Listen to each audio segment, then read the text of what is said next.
Ya seneng sih, karena apa yang dilakukan punya efek yang baik gitu, sehingga mudah-mudahan bisa menginspirasi. Percaya atau enggak Mbak, selama pandemi itu Masya Allah, Nina Nugroho malah mencapai penjualan-penjualan terbaiknya gitu.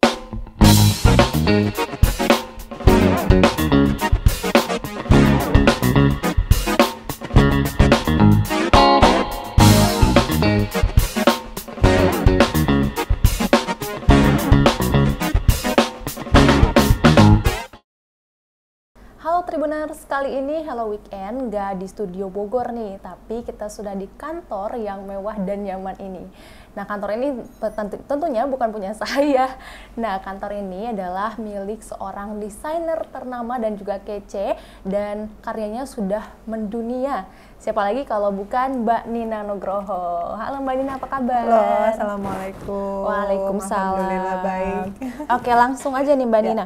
Mbak Nina ini kalau nggak salah sudah menggeluti dunia fashion sudah sejak tahun 2010 ya? Ya, 2010 mulai menggeluti dunia fashion, tapi brandnya berbeda, bukan brand yang sekarang gitu. Apa Jadi tuh? Sania waktu itu Sania. nama brandnya, 2010 sampai dengan 2015.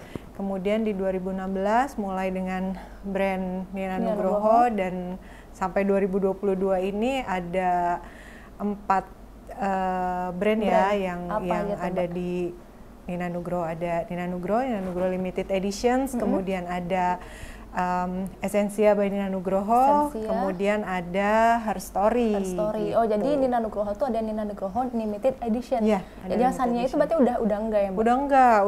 Oh, oke. Itu titik balik tuh dari Sania ke Nina Nugroho, bener-bener proses pembelajaran yang panjang ya, dari 2010 sampai dengan 2015. Rasa-rasanya 5 tahun sudah cukup untuk bisa menilai ini bisnis bisa berjalan atau enggak gitu kan. Karena Sania tuh hanya bagian dari hobi aja Mbak, jadi seriusnya tuh beda sama yang Nina Nugroho ini. Jadi emang dari awal udah hobi fashion ya Mbak ya? Iya. Mantap, pantesan ya karyanya mendunia. Aduh, Masya Oke, Allah. berarti memang awalnya bukan desain busana muslim ya, Sania itu tuh ya? Sania busana Terus muslim, yang Nina Nugroho juga? busana muslim Busana juga. Oh, jadi dari awal sudah berfokus ke busana muslim. betul. Oh, oke. Baik. Cuma ininya aja, segmennya berbeda gitu, memfokuskan dirinya berbeda. Kalau Sania itu kan kita ngikutin tren ya, kayak dulu 2010 kan mulai booming hijabers gitu kan, warna-warnanya juga warna-warna yang tabrak-tabrak gitu, pokoknya ngikutin tren banget. Kalau Nina Nugroho ini kita lebih berfokus ke busana kerja untuk profesional muslimah kan, jadi memang semuanya busana kerja. Essensia by Nina Nugroho itu juga beda lagi, memberikan busana untuk para profesional muslimah, tapi selain ke kantor. Jadi misalnya mau pergi-pergi, mau jalan-jalan gitu, itu pakainya Essensia. Terus beda lagi juga untuk limited edition. Nah, limited edition ini seperti yang saya pakai, seperti yang Mbak pakai gitu. Jadi ada sentuhan wastranya gitu, dan dibuat memang lebih limited, tidak se-mass produk seperti yang lain gitu, dan bahannya juga kualitasnya lebih di atas dari yang lain, dan biasanya ini yang kita bawa untuk fashion show gitu. Kemudian Her Story untuk anak muda. Tapi kesemuanya itu kita membangun semangat keberdayaan gitu untuk perempuan Indonesia. Gitu. Oke, kalau yang limited edition tuh emang fokusnya collab sama batik Indonesia atau selain itu ada? Wastra Indonesia sih tepatnya. Pernah ngangkat Palembang, pernah ngangkat, kalau yang Mbak pakai ini Bekasi, batik Bekasi. Yang saya pakai Cerbonan. Kemudian Cirebon. Kalau yang di patung di belakang saya itu Janggawari dari Baduy. Gitu. Iya. Nah, yang Janggawari ini unik Mbak. Janggawari ini penenunannya hanya bisa dilakukan oleh perempuan, gitu. Dan juga yang bisa menenun Janggawari ini juga di Baduy nggak banyak. Jadi dia hanya 7 keluarga yang bisa menenun. Karena memang masuknya ke tenun antik Janggawari ini gitu. Jadi aktivitas menenun itu sama seperti aktivitas beribadah.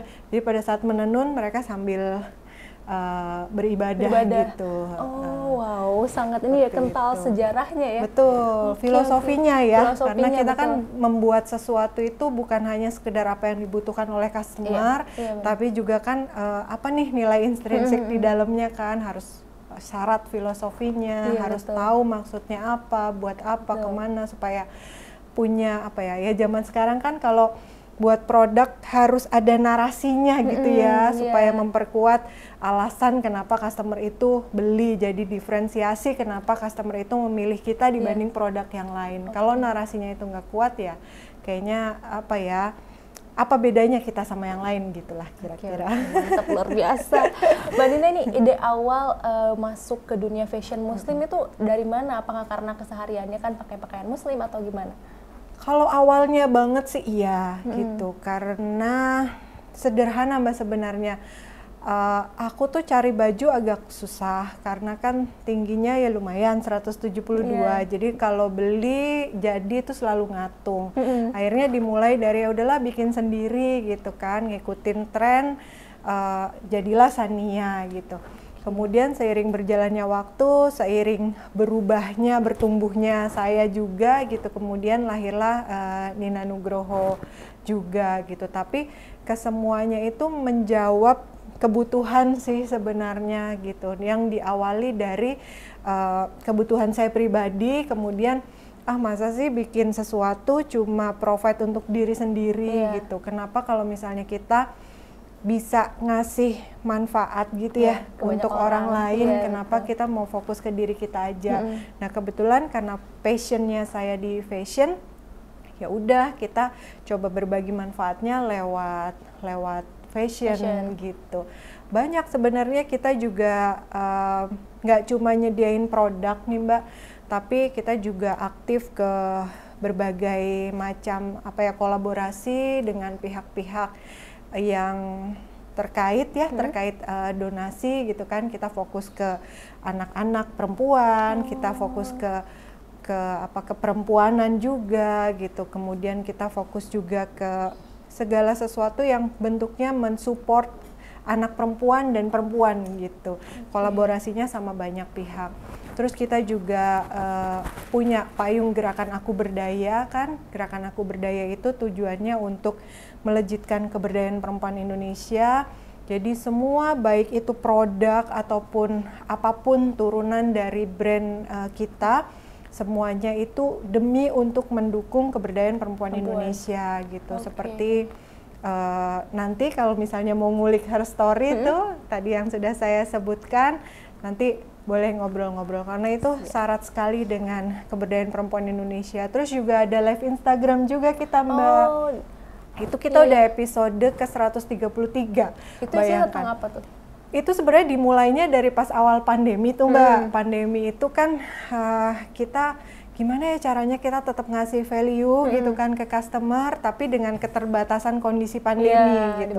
Iya, jadi di awal 2020 itu kemudian kita buat tadinya offline ya, tapi kemudian di awal 2020 ya udah kita buat versi online-nya. Tetap tujuannya itu adalah menjawab kegelisahan perempuan multiperan gitu, dimana perempuan multiperan itu kegelisahannya kan ada terkait urusan keluarga, karirnya, finansialnya, kesehatannya gitu. Itu semua kita jawab dengan menghadirkan narasumber-narasumber yang insya Allah luar biasa, yang mumpuni, yang bisa menjawab kegelisahan perempuan multiperan. Nanti mereka bisa tanya langsung ke narasumbernya, nanti aku bacain, nanti narasumbernya menjawab. Akhirnya kan mereka punya sebuah platform untuk mengetahui secara langsung tentang jawaban daripada kegelisahan yang mereka rasakan. Jadi jangan gampang termakan hoax kayak gitu kan, penyebaran melalui sosial media ataupun grup-grup virtual gitu kan, itu menurutku berbahaya ya kalau misalnya kita tidak mengimbanginya dengan informasi yang benar gitu. Gitu. Udah ratusan episode ya? Tayang setiap hari atau setiap minggu? Hari Jumat, setiap minggu. Setiap hari Jumat. Gitu. Di Sore, Instagram Di Nina Nugroho Store. Nina Nugroho Store. Nama programnya Nina Nugroho Solutions. Jadi emang ngasih solusi.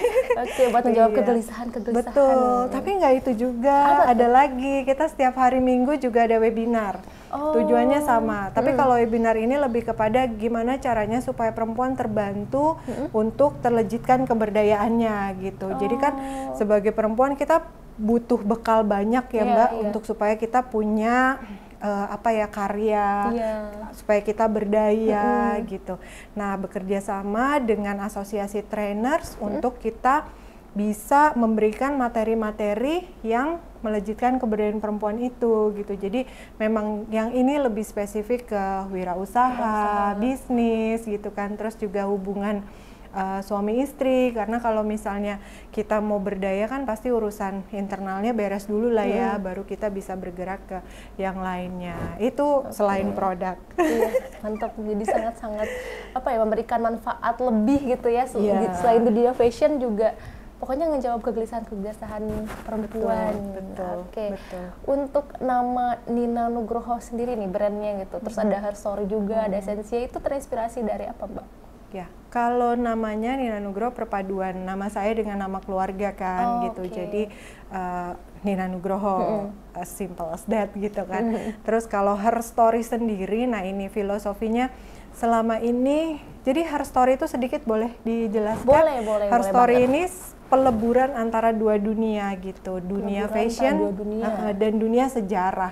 Dimana setahu kami gitu kan, dan tim riset kami juga belum pernah ada yang seperti itu. Biasanya sejarah itu diwakilkan dengan wastra ya. Kalau ini kita bukan hanya sekedar wastra yang kita perkenalkan kepada publik, tapi kita juga mengangkat keberdayaan perempuan Indonesia. Balik lagi nih keberdayaan perempuan Indonesia yang ada di masa lalu untuk kita jadikan inspirasi ke masa sekarang melalui berbagai macam alih wahana tuh Mbak. Alih wahananya ada outputnya berupa produk, kemudian juga kita buat film fashion series juga.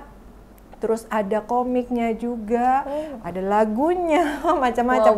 Ada NFT nanti ke depannya gitu. Jadi sedang merambah dunia teknologi gitu. Dan kita juga pengennya punya metaverse di metaverse sana nantinya gitu kan, untuk her story ini gitu. Jadi kenapa namanya her story? Karena kita ingin menceritakan keberdayaan perempuan Indonesia dari sudut pandang perempuan. Gitu. Selama ini sejarah kita banyak dibicarakan dari sudut pandang laki-laki, makanya namanya history. Jadi ini kasih balancing lah gitu. Ini ada sudut pandang perempuan yang ingin berbicara juga, makanya namanya her story. Gitu. Kalau esensinya sendiri? Esensia karena produk turunan dari Nina Nugroho dan lahirnya itu kan pada saat pandemi juga kan Esensia gitu. Menjawab kebutuhan customer yang tadinya bekerja, kemudian dia harus bekerja dari rumah, work from home kan. Jadi Esensia ini lahir untuk menyediakan produk-produk yang esensial, yang penting untuk para perempuan agar supaya bisa tetap nyaman walaupun bekerja dari rumah gitu. Oke. Jadi fokusnya buat WFH gitu ya. Seperti itu. Oke. Tadi kan kita sudah mendengar banyak banget bentuk kegiatan yang dilakukan oleh Mbak Nina. Terus pastinya banyak banget dong prestasi yang udah Mbak Nina torehkan, apa aja nih? Sebenarnya prestasi tuh menurutku efek aja sih Mbak, bukan sesuatu yang ku kejar gitu ya untuk mendapatkan sesuatu. Bonus gitu. Lah ya. Bonus betul dari apa yang dilakukan. Karena buatku brand-brandku ini kan seperti anak-anakku adalah kendaraan untuk itu, tujuannya memberikan manfaat ke sebanyak mungkin orang gitu kan. Kalau brandnya semakin besar, manfaat yang diberikan juga mudah-mudahan bisa semakin besar juga gitu. Itu sih. Jadi kalau ditanya prestasinya apa ya? Ya prestasinya alhamdulillah diberikan kesempatan untuk fashion show di berbagai negara gitu kan. Kemudian udah di mana aja tuh?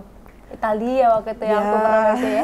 Italia, New York, keren New York, Thailand, Hong Kong, Kuala Lumpur ya yang seperti itu gitu. Kemudian juga kalau di Indonesianya sendiri gitu, alhamdulillah kita juga berpartisipasi di hampir semua event fashion yang besar-besar ya gitu di Indonesia gitu. Kemudian kita juga jadi salah satu desainer yang dipilih oleh Bank Indonesia untuk ya memberikan karya-karyanya melalui event fashion yang diselenggarakan oleh Bank Indonesia setiap tahunnya. Namanya kan Indonesia Sharia Economic Festival tuh gitu.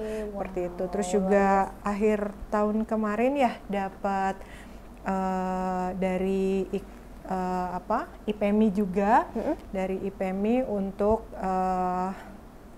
kategorinya tuh perempuan luar biasa lah gitu yang menurut mereka.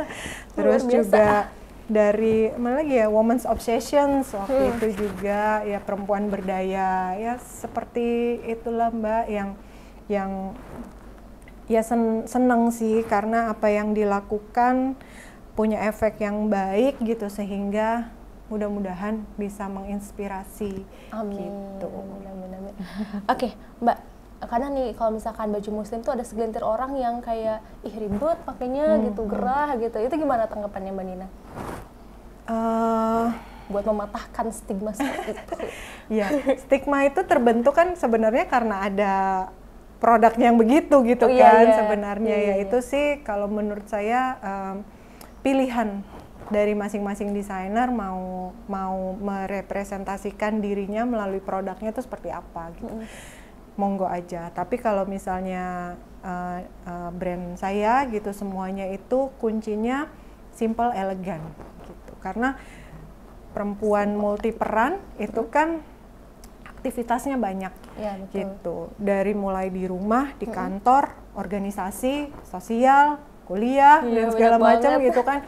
Itu banyak banget gitu. Perannya juga kan ya sebagai anak, sebagai orang tua, sebagai istri, sebagai rekan kerja, bahkan ada atasan juga, pengusaha, profesional dan banyak lainnya. Dimana aktivitasnya kan berpindah-pindah dari satu aktivitas ke aktivitas lain. Tentunya yang kita sediakan harus busana yang menunjang aktivitas itu. Betul. Jadi nggak bisa baju yang ribet, yang udah pusing deh kalau misalnya terlalu gimana banget.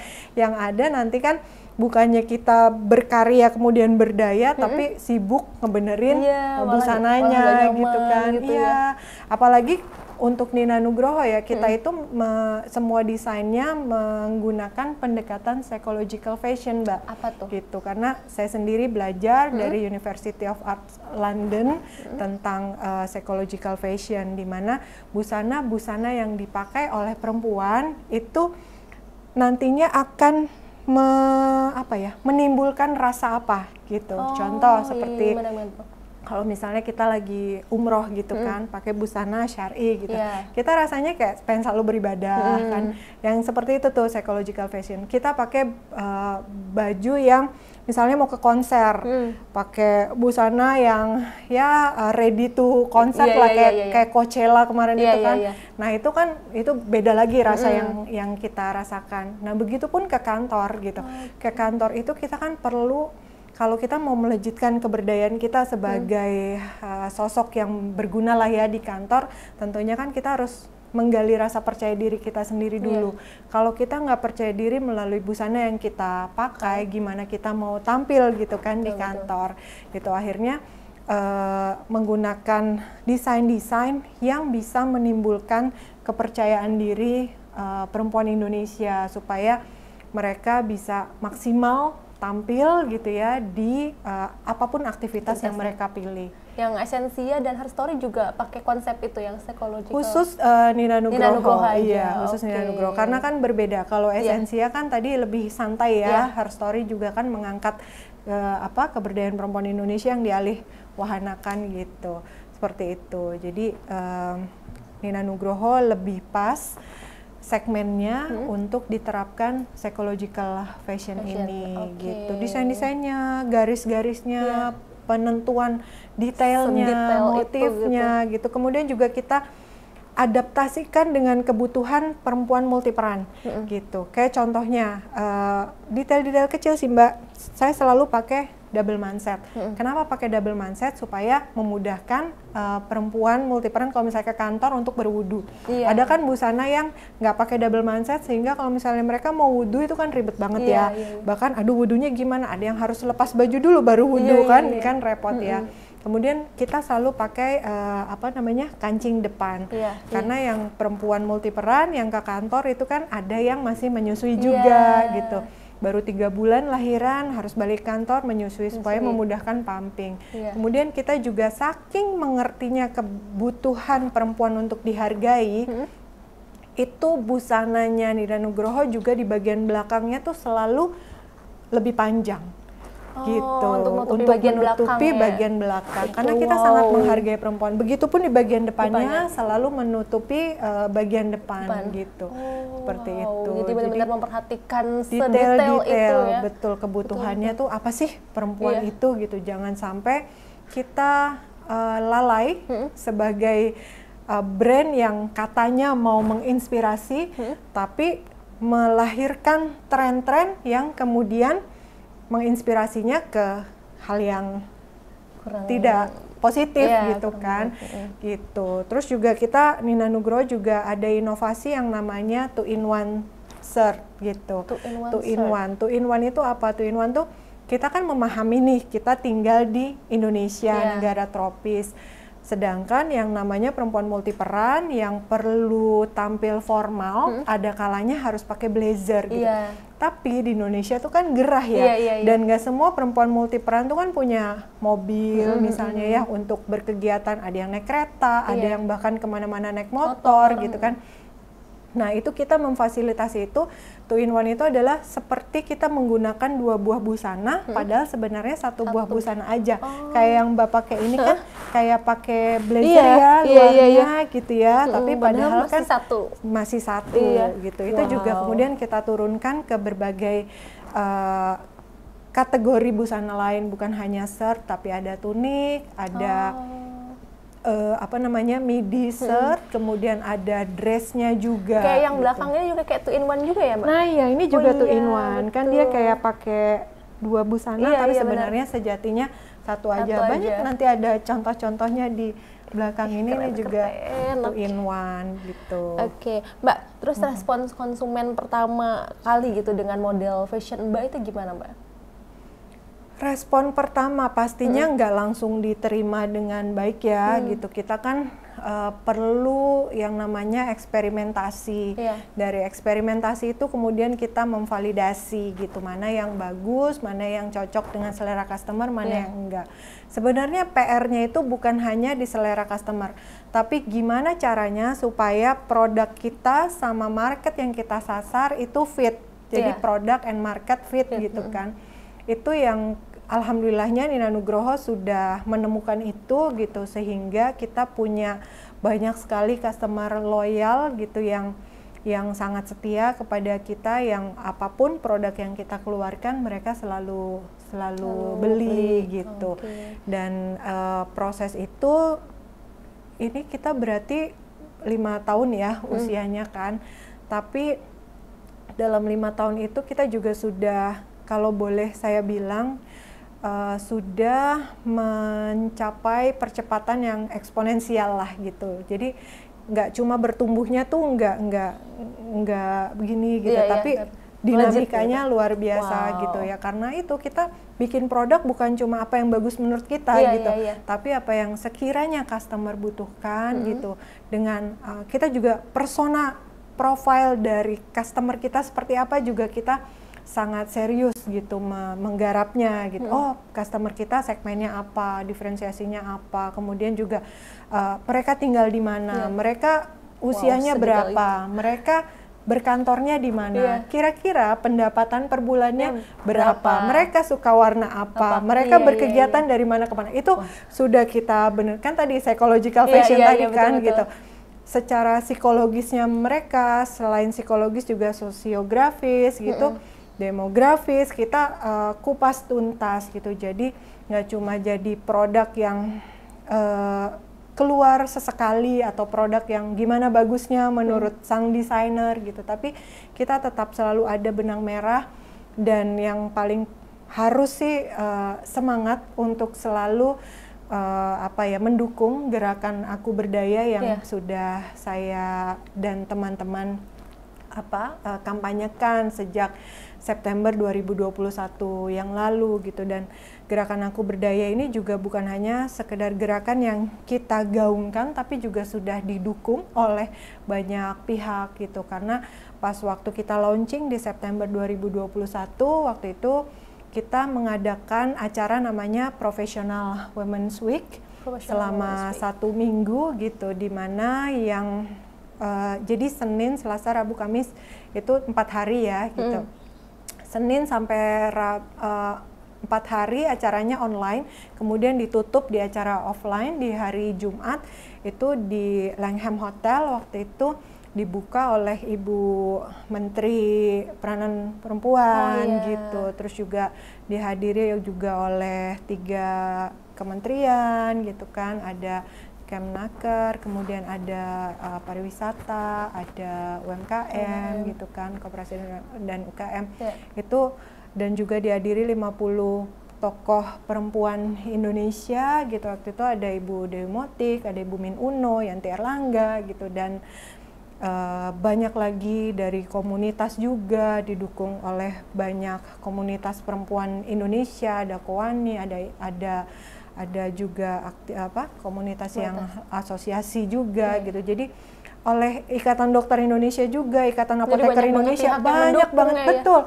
demi untuk melejitkan keberdayaan perempuan ini. Jadi kok kita kalau misalnya nggak kemudian ya menggarap ini dengan serius sebagai sebuah gerakan yang kita harus sisipkan di setiap nafas kita, rasa-rasanya malu ya. Karena waktu itu juga dihadiri selain 50 tokoh perempuan Indonesia, kita juga dihadiri oleh ribuan perempuan di seluruh Indonesia lewat layar virtual kan gitu. Karena menghadirkan beberapa tema yang untuk menjawab kegelisahan perempuan tadi, ada karir, ada keluarga, ada finansial, ada sosial juga gitu. Waktu itu sosial ada Ibu Tri Mumpuni datang, kemudian Ibu Linda Gumelar yang melalui Yayasan Kanker Payudara Indonesia gitu. Jadi senang sih karena apa yang kita gaungkan didengar dan didukung. Betul, didengar dan didukung, dijadikan program juga sama mereka. Dan akhir-akhir ini saya juga lagi bungah ya, senang gitu karena gerakan Aku Berdaya, kata Aku Berdaya itu sudah mulai banyak tersosialisasikan ke berbagai macam pihak. Ada yang buka klinik berdaya, rumah sakit berdaya, staf pengajar berdaya gitu, dan banyak lagi gitu kan. Ya senang aja karena kata Aku Berdaya itu, alhamdulillah udah aku hakikan gitu. Sudah legalitasnya tuh sudah jelas gitu untuk gerakan kami. Tapi senang karena ya sudah semakin banyak masyarakat yang tersosialisasikan dengan kata itu. Kita nggak pakai pemberdayaan, kita pakai keberdayaan. Gitu. Karena pemberdayaan itu kayak seakan-akan perempuan sebagai subjek atau sebagai objek gitu kan, yang diberdayakan oleh orang lain gitu kan. Tapi keberdayaan ini ya kita punya hak untuk menentukan keberdayaan kita sendiri gitu. Itu sih. Tadi kan Mbak sudah bilang kalau misalkan udah banyak konsumen yang loyal, terus tadi juga didukung oleh beberapa kayak pejabat. Nah, ada nggak sih Mbak kayak konsumen yang dari pejabat atau misalkan dari artis tanah air gitu yang udah jadi langganan dari produk fashionnya Mbak Nina? Banyak ya. Kalau saya sebutin nggak tuh? Pejabat banyak gitu kan. Kalau artis juga ada, nggak banyak, karena kan artis kan lebih industri kreatif ya, gitu, butuh busana yang mungkin mengikuti tren. Kalau misalnya pejabat kan butuh ya busana yang sesuai sama yang kita tawarkan. Hampir pejabat dari banyak kementerian gitu, kemudian juga hakim. Terus dokter juga dari profesionalnya, dari kementerian ya deputi gitu kan kadang. Ada juga mantan menteri gitu, anggota DPR dan ya banyak sih Mbak yang seperti itu gitu. Jadi memang kita sendiri juga nggak ini ya nggak mengarah gitu, tapi ya mereka karena busananya pas dengan keseharian dan stylenya mereka, kebutuhannya mereka, ya beli gitu. Beberapa direktur utama, CEO gitu juga banyak yang jadi karena benar-benar kita. fit sama kebutuhannya mereka. Betul, ya. Iya. Seperti yang Mbak Jadi bilang tadi. kalau misalnya brand Nina Nugroho bikin acara gitu yang ngundang ada fashion show, ngundang customer-customernya untuk datang, itu belum tentu ada yang datang Mbak customernya. Berbeda dengan brand lain kan. Kalau misalnya brand lain ada arisan bareng gitu misalnya, atau ada apalah gitu ya, makan bareng atau apa, itu customernya datang semua. Karena perbedaan segmen aja sih Mbak.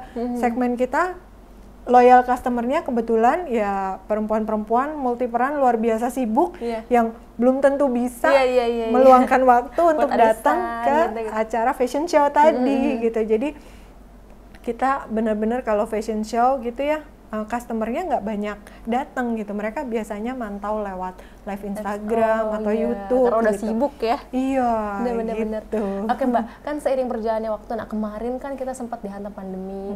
Terus Mbak malah membuat brand baru. Nah itu sebenarnya apa sih Mbak, peluang apa gitu yang Mbak lihat saat itu?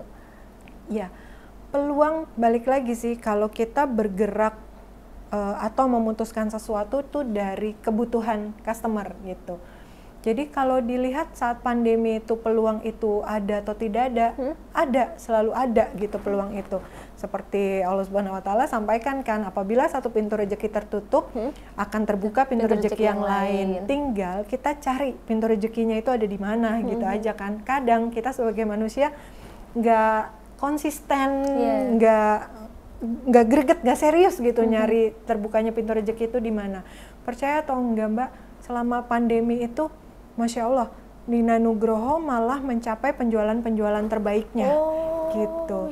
Artinya kalau kita berusaha gitu ya, kita cari tahu banget, ya tentunya juga prosesnya nggak mudah, nggak sederhana. Kita benar-benar hibernasinya tuh beberapa waktu kan untuk supaya apa lagi nih gitu kan, melakukan banyak adjustment juga ke desain produk. Kemudian akhirnya saya memutuskan belajar psychological fashion itu kan diterapkan. Terus juga karena ngantornya dari rumah, akhirnya juga saya desain-desainnya Nina Nugroho, warna-warnanya gitu kan, itu juga disesuaikan untuk supaya bersahabat dengan layar virtual gitu.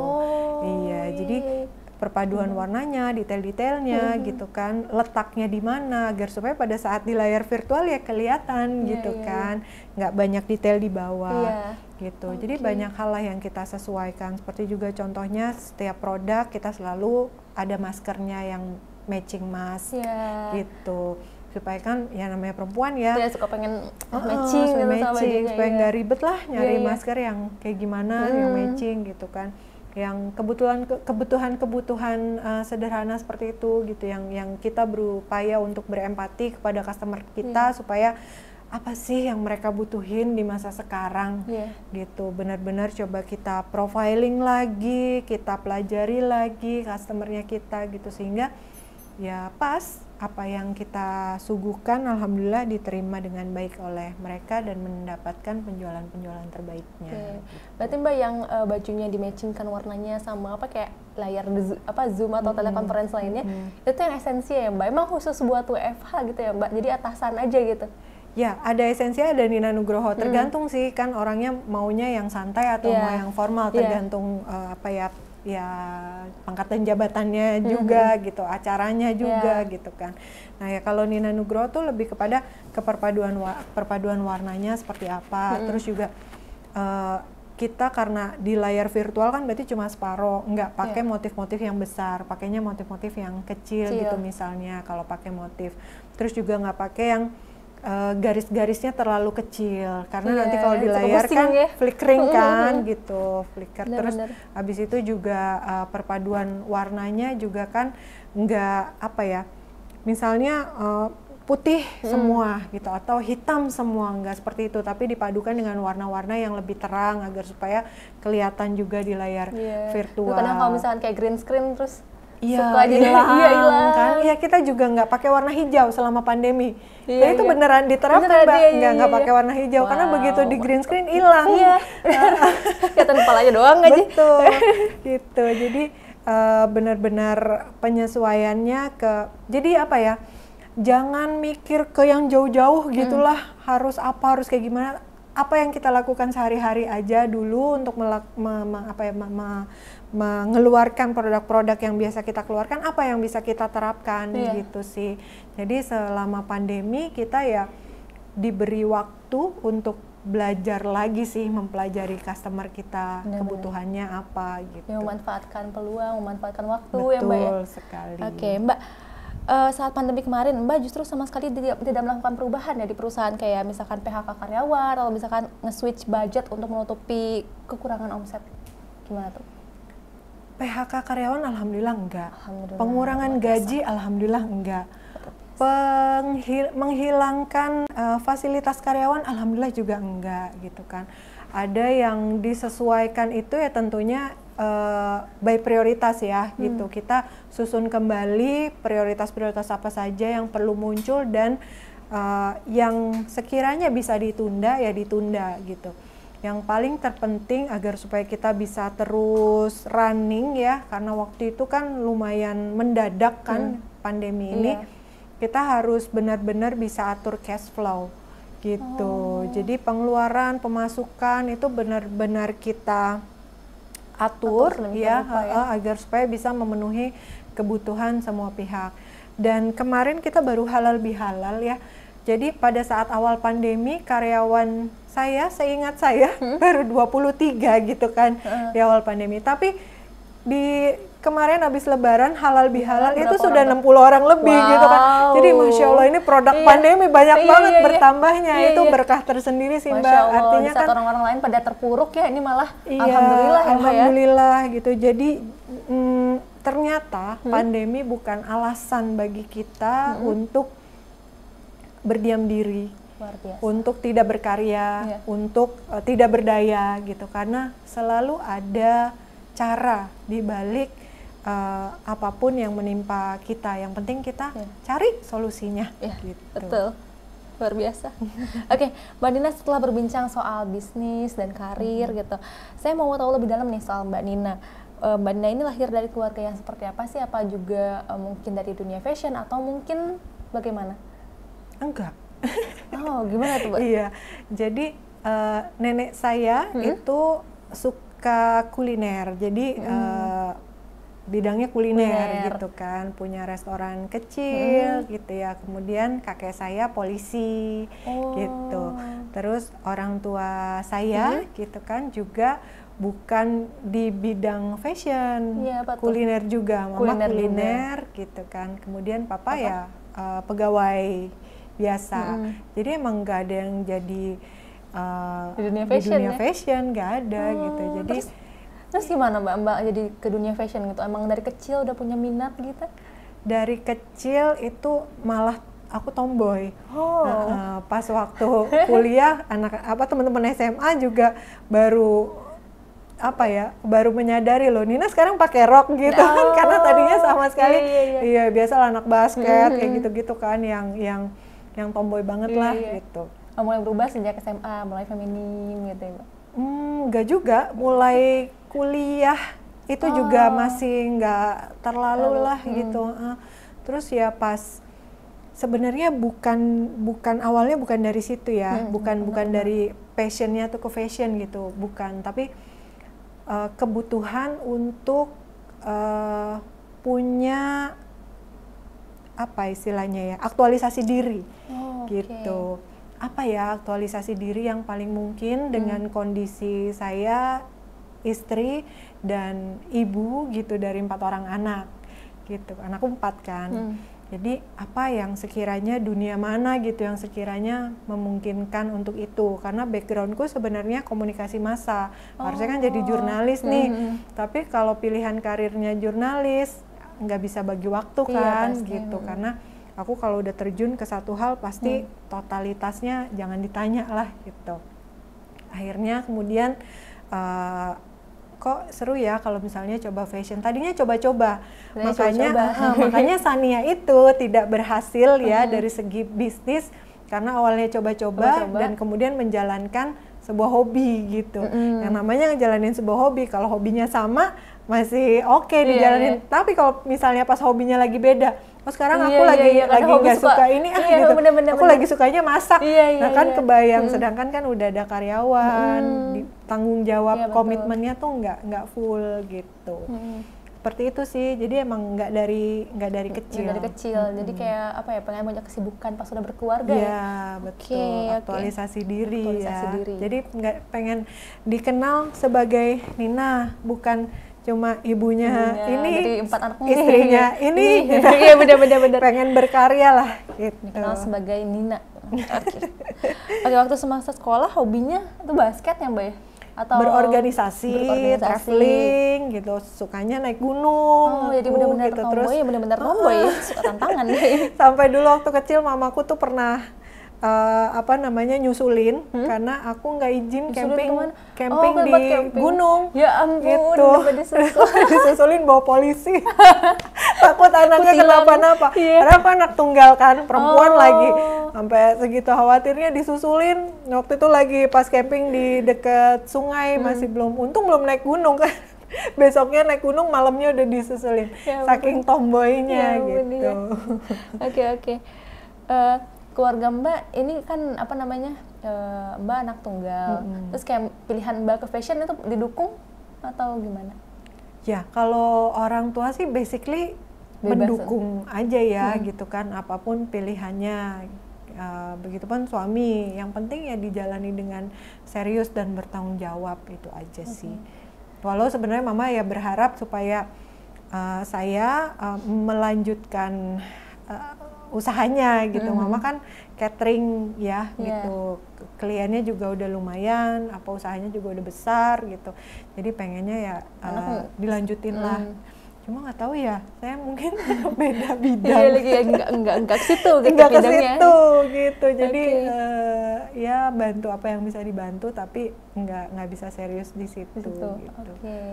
Mbak suaminya kerja di bidang apa Mbak? Konsultan. Pertama kali kenal suami gimana tuh Mbak?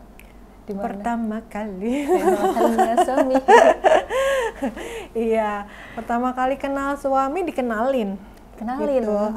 Saya nikah usia 19 tahun. Nikah muda, jadi dikenalin. Ya ta'aruf gitulah ya. Kemudian menikah. Ya, dari ta'aruf sampai nikah berapa lama tuh? Jadi kita nikahnya itu lama karena pesan gedung. Jadi calon mertua itu pengen di gedung itu gitu, spesifik. Nah gedung yang ditunjuk itu full book. Baru ada tahun depan. Jadi ya masanya ya sekitar 1 tahunan lah. Ini cuma gara-gara gedung ya, unik ya. Iya, tapi dicari-cari tuh, cari aktivitas untuk manjang-manjangin merekat-kerekat kan hubungan. Tiba-tiba ada lamaran, tiba-tiba ada tunangan, tiba-tiba ada apa gitu. Pokoknya 1 tahun itu jadi nggak bisa kemana-mana aja gitu kan. Supaya tahun depannya bisa nikah gitu. Tahun berapa Mbak? 2003. Oke. Mbak Dina suka sejarah ya informasinya ya. Dalam karya fashion Mbak, apa kesukaan ini juga tertuang pada karya? Tadi kan udah ini ya tertuangnya dalam yang Her Story. Terus jadi yang kenapa gitu menyukai sejarah dan akhirnya menuangkan itu dalam fashion? Ya, sebenarnya yang suka sejarah bukan aku. Yang suka sejarah anak-anak. Awalnya dulu nih kenapa Her Story lahir. Anak-anakku tuh suka banget sejarah gitu. Bahkan bisa merekonstruksi ini tuh ada di masa mana, kemudian lagi ngomongin Eropa, tapi kemudian di Eropa lagi begini, di Indonesia lagi begini, di Jepang lagi begini, kayak gitulah gitu ya. Seneng banget gitu sama sejarah di meja makan juga obrolannya tentang sejarah. Biasanya aku nggak ngerti tuh. Nah satu masa mereka itu tiba waktunya untuk magang. Nah magang sesuai dengan ketertarikannya di sejarah. Kemudian ya sebagai orang tua kan nyari-nyari tuh di mana kira-kira bisa magang untuk ini gitu kan. Nah di Indonesia ternyata susah ya gitu mencari satu tempat magang untuk anak-anak. Itu kan ada yang SMA, ada yang SMP, ada yang SD gitu anakku waktu itu kan. Jadi susah nyarinya gitu. Nah terus tanya-tanya sama temen ya sahabat gitu, kira-kira ini anak-anakku ya pengen belajar tentang sejarah, kira-kira belajar ke siapa, di mana gitu kan. Nah terus diarahkanlah untuk ke satu nama, disebutkan ke satu nama yang kemudian jadi partnerku di Her Story gitu. Dari situ tadinya juga masih belum terlalu paham, kemudian namanya Mbak Sinta Ridwan kan, Sinta Ridwan ini ngasih, beliau itu seorang filolog, calon doktor untuk bidang arkeologi gitu, pokoknya filolog, arkeolog, apalagi antropolog, ya lagi sekolah terus gitu. Memang periset beliau itu kan, peneliti lah gitu. Kalau saya di bidang fashionnya. Dari situ ketemu Mbak Sinta, kalau ketemu dibekelin buku. Ternyata ada unsur fashionnya juga gitu di sejarah. Dari mana? Dari motif-motif, dari warnanya gitu. Kemudian kita, karena aku fokus di gerakan Aku Berdaya tadi untuk melejitkan kebudayaan perempuan Indonesia, apa nih yang bisa kita buat untuk mendukung gerakan Aku Berdaya. Nah kemudian disepakati aku sama Mbak Sinta, yuk kita angkat keberdayaan perempuan-perempuan masa lalu gitu, yang keren-keren banget itu, yang belum banyak dapat capturean dari sejarah ini, untuk kita gali bersama. Tadi juga kan ada motif-motifnya yang macam-macam di masanya mereka masing-masing. Ada warnanya juga yang spesifik, ternyata kita nggak tahu kan kalau tidak mendalami. Akhirnya dari situ kok aku jadi suka ya gitu, kok seru ya. Ternyata sejarah itu bisa buat kita belajar mengerti tentang identitas bangsa kita gitu ya, kemudian diri kita, kemudian kedepannya kita mau apa ya bisa belajar dari situ gitu. Oke, mantap. Itu anak Mbak semuanya suka sejarah atau yang Yang tiga suka, 1, 2, 3 suka gitu. Oh, yang satu lagi belum. Masih SD kan ya. Wow, luar biasa ya. Jadi bisa menginspirasi mamanya ya. Iya, dari situ jadi ya ampun ternyata ini keren banget ya sejarah ya gitu, dan ya jadi baca-baca jadi suka. Oke, berapa Mbak karya yang udah dihasilkan yang featuring sejarah ini?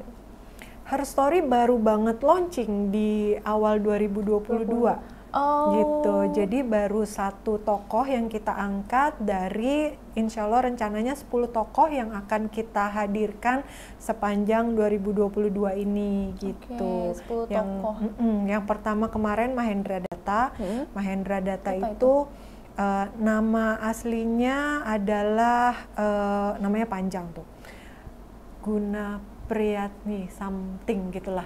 Itu berasal dari Jawa Timur. Dia kemudian diperistri oleh Raja Udayana di Bali, kemudian melahirkan anaknya Raja Erlangga gitu. Nah, kenapa Mahendra Datta ini luar biasa? Karena dia sebagai seorang ibu bisa mendidik anak-anaknya, 3 orang anaknya, untuk kemudian ketiganya menjadi raja di Jawa dan di Bali. Gitu. Kemudian sebagai seorang perempuan juga dia punya jabatan politik yang tinggi sebagai pemangku kebijakan. Kalau di zaman sekarang yaitu setingkat ketua MPR gitu. Jadi kebijakan kerajaan Bali gitu ya, yang dipimpin oleh Raja Udayana itu banyak dilahirkan oleh Mahendra Datta gitu. Terus juga dia orang yang sangat berpendidikan. Keluarganya juga keluarga yang berpendidikan gitu, sosial, politik, budayanya juga kental sekali, ditandai saudaranya Mahendra Datta itu orang yang menulis kembali kisah Ramayana sama Mahabharata gitu. Jadi kebayangkan seperti apa gitu. Dia juga sebagai seorang anak berbakti kepada orang tuanya karena mau nih dari tanah Jawa pindah ke Bali untuk menunjukkan baktinya kepada orang tua dengan menerima pinangan dari Udayana gitu.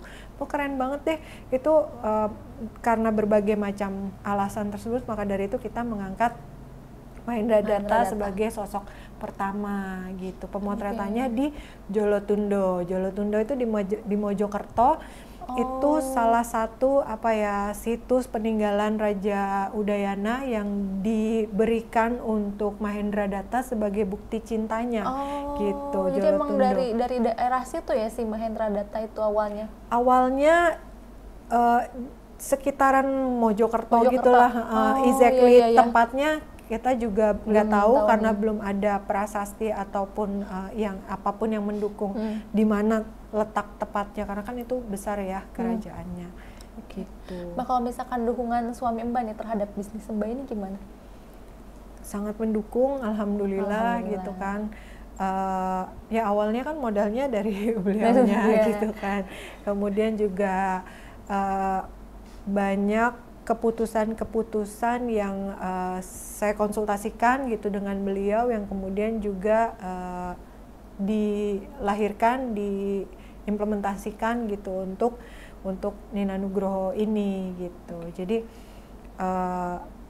kalau misalnya ada apa-apa, karena beliau juga sudah lebih dulu ya udah 22 tahun di bisnis, pasti kan udah lebih tahu jatuh bangunnya bisnis, bagaimana titik-titik kritisnya, jadi bisa berkonsultasi ke suami gitu. ya, nggak usah jauh-jauh. Kebetulan konsultan juga gitu. Seperti itu. Baik, Mbak sudah melenggang ke bisnis fashion dengan teramat apik nih Mbak Nina. Mbak Nina juga aktif di Active Muslimah Community ya Mbak ya. Itu perkumpulan apa Mbak? Terus fokus pergerakannya itu kemana, keberdayaan juga kah? Ya, Active Muslimah Community itu sebelum gerakan Aku Berdaya, secara offline kita sudah mulai gerakan di 2017. Jadi nggak lama setelah Nina Nugroho dibuat, aku udah mulai gatel tuh pengen buat sesuatu apa ya yang bermanfaat. Dibuatlah event online waktu itu, offline di salah satu co-working space di Menteng gitu. Dibuat, ternyata dukungannya banyak gitu kan, yang menjadi anggotanya juga mau jadi anggotanya banyak, semuanya masih tentang keberdayaan perempuan, tapi saat itu belum familiar dengan istilah keberdayaan. Jadi ya perempuan-perempuan multiperan gitu kan, yang platformnya, pembelajarannya juga sama, menyediakan berbagai macam pembelajaran tentang berbagai macam tema yang bisa mendukung multiperannya mereka gitu. Sebenarnya dari dulu udah begitu-begitu yang ku lakukan gitu, tapi kemudian dipertajam kembali dengan gerakan Aku Berdaya ini. Jadi jangan cuma sekedar komunitas, tapi kita buat sebuah gerakan biar bisa semuanya merasakan gitu manfaatnya ini. Betul. Terakhir nih Mbak, ada tips and trick nggak sih buat kayak cewek yang seperti Mbak bilang yang aktif gitu kan, biar tetap tampil kece gitu? Kayak misalkan mix and match atau gimana gitu? Ya, kalau dua hal ya perempuan itu. Yang pertama penampilan, yang kedua pastinya isi dari diri perempuan itu sendiri gitu. Jadi jangan hanya berfokus kepada penampilan saja, tapi lupa mengisi diri gitu. Jadi karena ya kecantikan perempuan itu bukan terletak dari apa yang dipakai saja, tapi kan bagaimana dia membawakan dirinya di hadapan orang lain gitu. Itu sih. Dan saya juga sangat tertarik untuk menyampaikan gitu ya kepada seluruh perempuan Indonesia gitu, bahwa perempuan Indonesia tuh harus perempuan yang punya etika gitu, bukan perempuan yang seenaknya membawakan diri di tengah kehidupan masyarakat gitu. Punya bayangkan punya etika, berpendidikan gitu ya, sadar literasi, berpendidikan nggak harus sekolah tinggi, tapi terus menyerap ilmu gitu kan. Terus juga menggunakan atau memakai busana yang sesuai. Sesuai itu juga bukan sesuai menurut sebuah brand atau sesuai menurut orang lain, tapi yang nyaman untuk dirinya gitu. Nggak harus Nina Nugroho, kalau misalnya menemukan di brand lain silakan. Yang penting itu bisa menunjang percaya dirinya, kemudian mengangkat proses berkaryanya, mendukung proses berkaryanya, kemudian mengangkat keberdayaannya gitu. Yuk jangan lelah-lelahnya untuk mengisi diri gitu, agar supaya kita bisa bermanfaat untuk sebanyak mungkin orang. Gitu. Luar biasa. Terima kasih Mbak Nina sudah menyempatkan waktunya untuk berbincang dengan kami di Hello Weekend. Semoga sehat selalu Mbak dan sukses selalu. Amin. Makasih. Oke, terima kasih. Itu dia obrolan kita dengan Mbak Nina, sosok yang menginspirasi dan semoga juga bisa menjadi pembelajaran buat para Tribuner sekalian. Saya Giok Mengwan, pamit undur diri. Wassalamualaikum warahmatullahi wabarakatuh. Sampai jumpa. Assalamualaikum.